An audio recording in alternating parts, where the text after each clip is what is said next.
Hartlik goeiedag, liewe broer en suster. Ek neem graag die vrymoedigheid om ook namens ons as gesin vir u en 'n Kersfees toe te wens.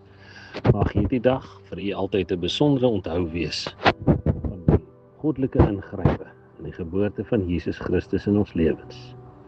Kom ons lees uit Lukas 2 en ons dink opnuut daaroor na. In daardie tyd het keiser Augustus 'n bevel uitgevaardig dat daar 'n volkstelling in die hele ryk gehou moet word.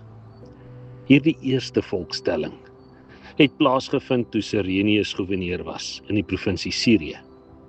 Almal het gegaan om hulle te laat inskryf, elkeen na sy eie stad toe.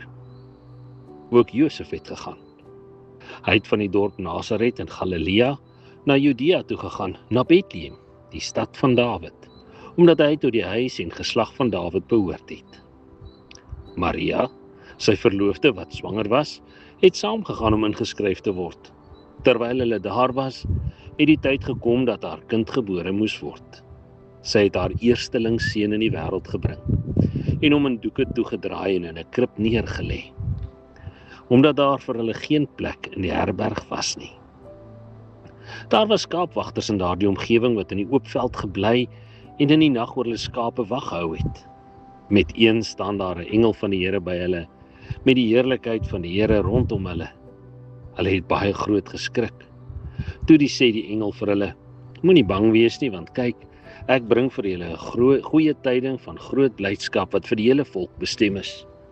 Vandag is daar vir julle in die stad van Dawid die verlosser gebore, Christus die Here."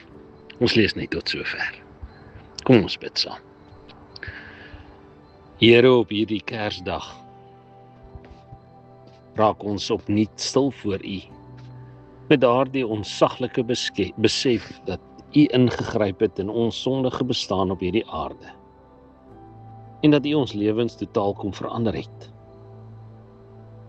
Dankie dat U mens kom word het, U self deel kom word het van ons wêreld as mens, en die mag van die sonde en die dood kom oorwin het. Dankie Here dat ons kan deel in die verlossing wat U moontlik gemaak het. Wil U ons ook so vandag lei om hierdie gebeure opnuut te onthou, maar om ook elke dag verder daarvolgens te gaan leef. Ja, vir U 'n ligdraer te wees, 'n lig te laat skyn, ook in hierdie sondige, donker wêreld.